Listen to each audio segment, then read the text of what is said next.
My hands were shaking so hard I almost dropped my phone when I read the message right now, or Grandma won't make it. That's how my own parents chose to talk to me. No hello, no explanation. Just a price tag on my grandmother's life.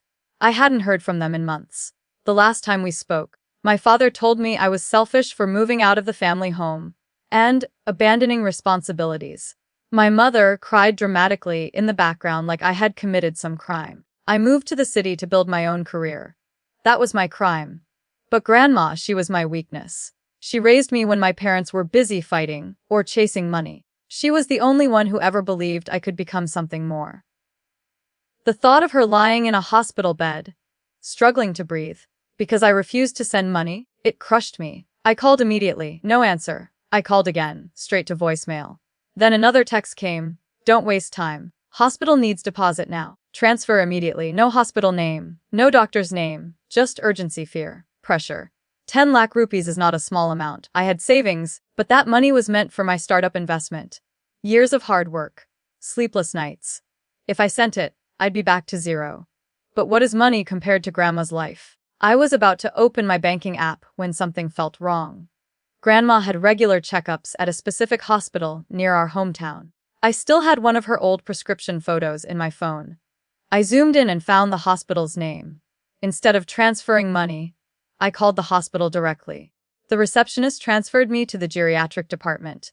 My heart was pounding so loudly I could barely hear the ringing. Then a calm female voice answered. Hello, this is speaking. I swallowed. Doctor, I'm calling about my grandmother.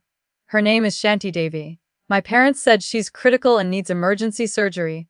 I'm sorry, she said gently. But your grandmother is perfectly stable. She was here yesterday for a routine blood pressure check. Nothing serious. The world went silent. What? I whispered. She is not admitted. There is no emergency. My chest tightened, not from fear this time, but from something darker. Betrayal. They used her name. They used her life. I thanked the doctor and hung up. My hands weren't shaking anymore. They were steady. Very steady. I didn't confront them immediately. I didn't send angry messages. I didn't accuse anyone. Instead, I replied calmly. I'm arranging the money. Give me 2 hours. Within seconds, hurry. We don't have time. Of course you don't, I thought. In those 2 hours, I called Grandma directly. She answered on the second ring, cheerful as always. Beta! Why are you calling in the middle of the day? I stepped outside so my voice wouldn't break. Just wanted to hear you. We talked for 20 minutes.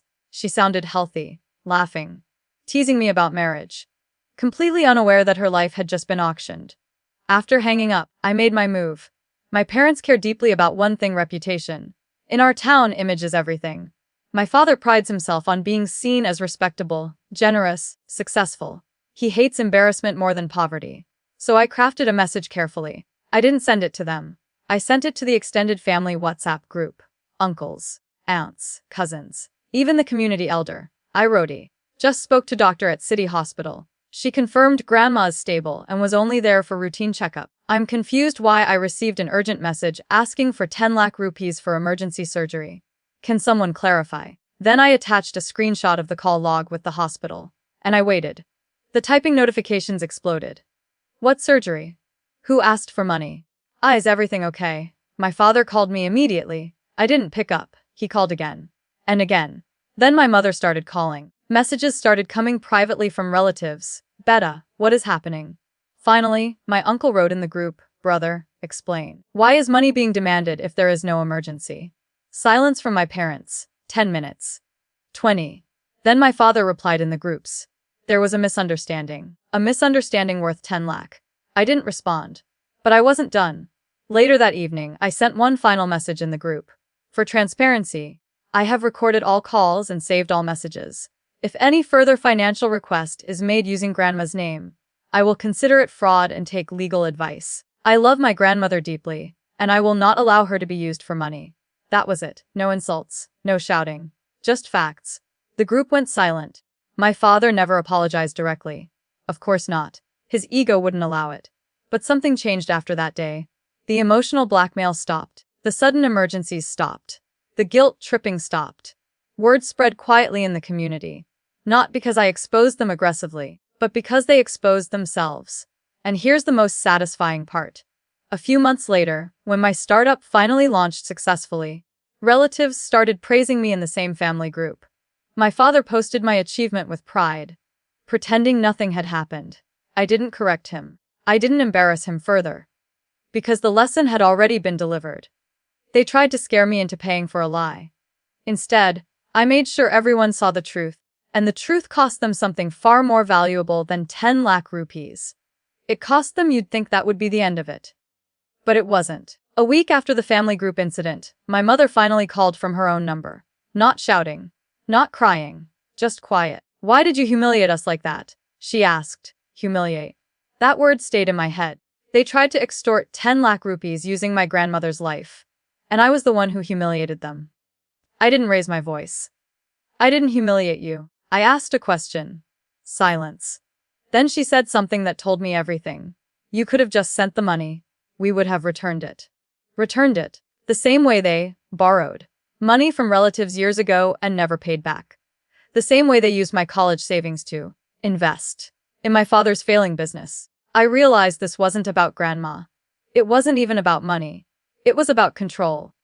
They couldn't stand that I was no longer under their roof, that I was making decisions without asking permission, that I wasn't available to rescue them every time their financial planning collapsed. So they chose the one person I could never ignore, Grandma. That night, I couldn't sleep. Not because I was guilty, but because something inside me shifted permanently. For years, I thought being a good son meant sacrificing silently, sending money without questions, absorbing emotional attacks, accepting blame to keep peace. But peace built on manipulation isn't peace. It's quiet slavery. So I made another decision.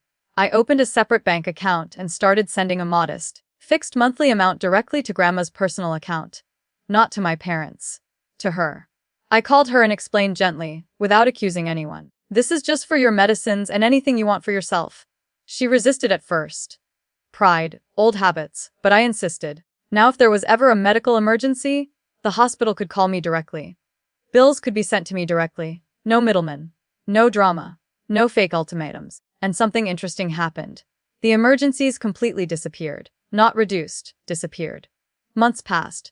Not a single desperate message. Not a single, "Send money immediately." Not a single emotional blackmail. Because they knew the shortcut was gone. Then came the real twist. One evening, my cousin called me privately. He sounded hesitant. "Hey, I didn't want to get involved before, but I think you should know something." Apparently, my parents had debts. Big ones. Risky investments. Informal loans with high interest. When pressure built up, they planned to collect money from different relatives using different stories. Mine was the grandma surgery version. Another cousin got a land dispute legal fee story. An uncle got a business expansion opportunity. They were running multiple emotional campaigns at once. But my message in the family group had ruined the strategy. Once doubt enters a system built on lies, it spreads fast. Relatives started verifying things, asking questions, refusing to transfer money instantly. The easy money pipeline collapsed. I didn't expose them further. I didn't dig deeper. I didn't try to destroy them. I simply removed myself as a victim, and that was enough. A few months later, my father visited me in the city for the first time since I moved out. He looked older, quieter. We had tea in my apartment, small talk at first, weather, work, traffic. Then he looked around my place, simple but neat, built with my own earnings. "You've done well," he said. It wasn't an apology, but it was the closest thing to respect I'd ever heard from him. I nodded. I learned from watching what not to do. He didn't respond. But he understood. Before leaving, he said, "If there's ever a real emergency, we'll inform you properly." Properly. Not with threats. Not with deadlines. Not with emotional blackmail. Just properly. And that was the victory. Not revenge through destruction. Not public shaming. Not cutting ties dramatically. My revenge was calm exposure. Verification instead of panic. Transparency instead of silence. Boundaries instead of blind obedience. They tried to manipulate my love. I responded with clarity. They tried to scare me into transferring money. I made them answer questions publicly. They wanted control. I gave them consequences. And the most satisfying part. Grandma still calls me every Sunday, laughing healthy, asking when I'm coming home. Her life was never in danger. But something else was that day. Their ability to use fear against me. And that never came. Think after that, I would feel lighter. But revenge, even the quiet kind, doesn't erase history overnight.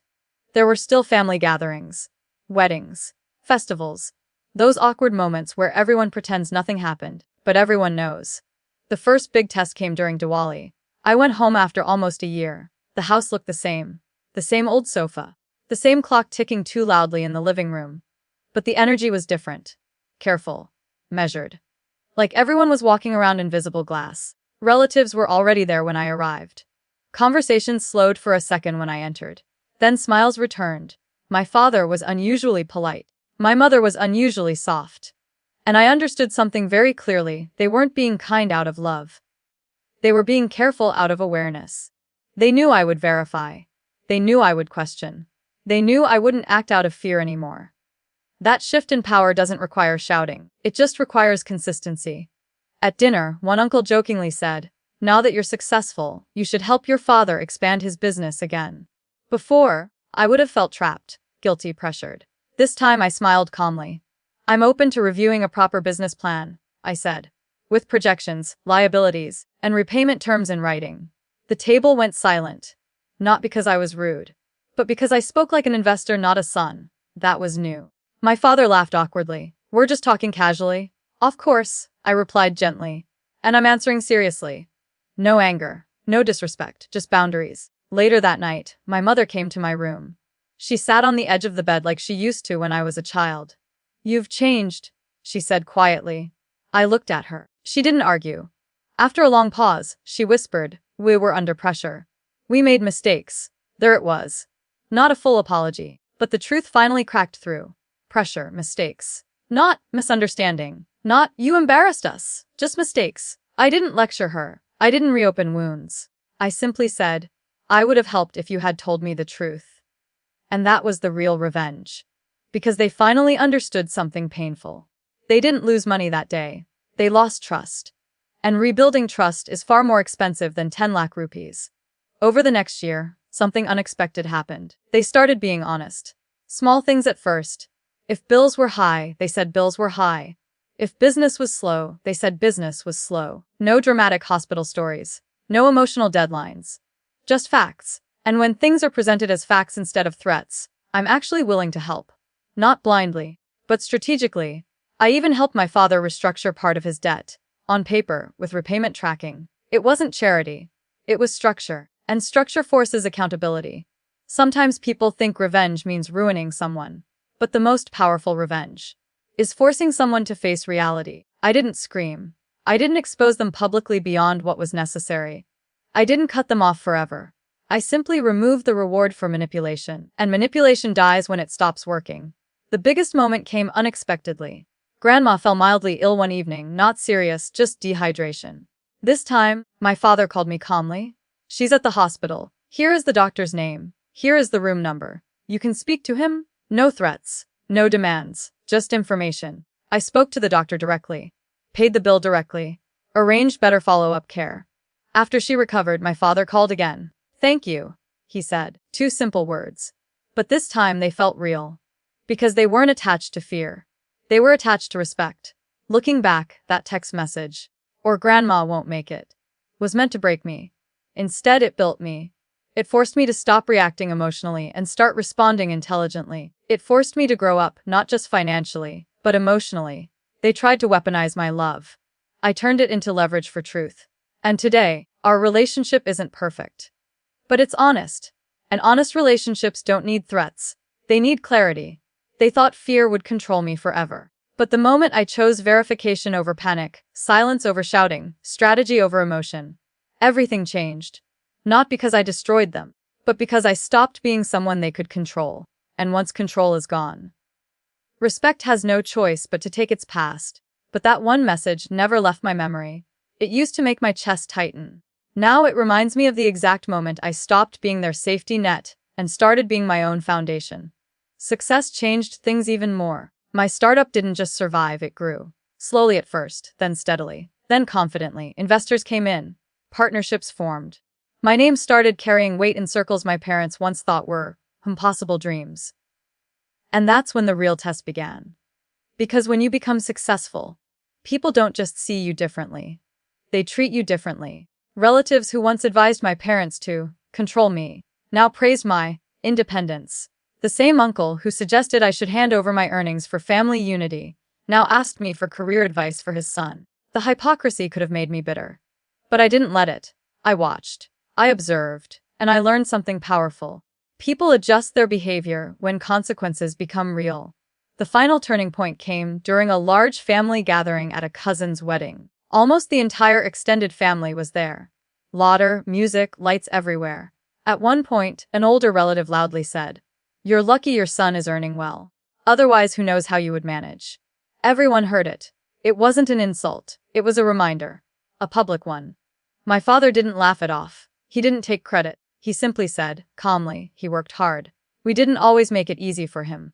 The room went quiet. That sentence may sound small, but for a man who once tried to control me with fear, it was enormous. It was acknowledgement. And acknowledgement is the currency of healing. Later that night, he stood beside me watching the wedding fireworks. "You handled things better than I would have at your age," he admitted. I didn't respond immediately, because I remembered everything, the panic, the betrayal, the manipulation. But I also saw something new in him, not dominance, not pride, humility. "I didn't want to fight you," I said quietly. "I just wanted honesty." He nodded. And in that moment I realized something unexpected. The revenge had already finished its work long ago. It wasn't about exposing them in a WhatsApp group. It wasn't about stopping fake emergencies. It wasn't even about money. It was about rewriting the dynamic. For generations in our family, fear was a tool. Parents pressured children. Elders demanded obedience. Money flowed through guilt, not transparency. I broke that pattern, not with rebellion, but with boundaries. Today, if there's an expense, we discuss it. If there's a problem, it's explained. If I help, it's my decision, not my obligation. And here's the part that surprises most people. I don't feel anger anymore. Because the day I verified that hospital call, I took back something bigger than 10 lakh rupees. I took back my emotional independence. They once believed love meant control. Now they understand love requires respect. Grandma still laughs when she calls me. She still tells everyone I was always stubborn but good-hearted. Maybe she was right. That stubbornness saved me. Sometimes people ask me, "Weren't you scared to expose your own parents like that?" Yes. I was terrified. But I was more terrified of living the rest of my life being manipulated by fear. That text message was meant to rush me, to panic me, to push me into blind obedience. Instead, it forced me to pause, to verify, to think. And that pause changed everything. The most satisfying revenge isn't loud. It's not dramatic. It doesn't destroy families. It changes power. They tried to make me choose between money and my grandmother's life. I chose truth instead. And truth didn't just protect my bank account. It protected my future. Because once you show people that fear won't move you, they either walk away or they learn to meet you with respect. My parents chose respect. And that's why, when I look back at that message now, I don't feel anger. I feel grateful. Because the day they tried to scare me into was the day I stopped being controlled. And the day they finally understood I wasn't their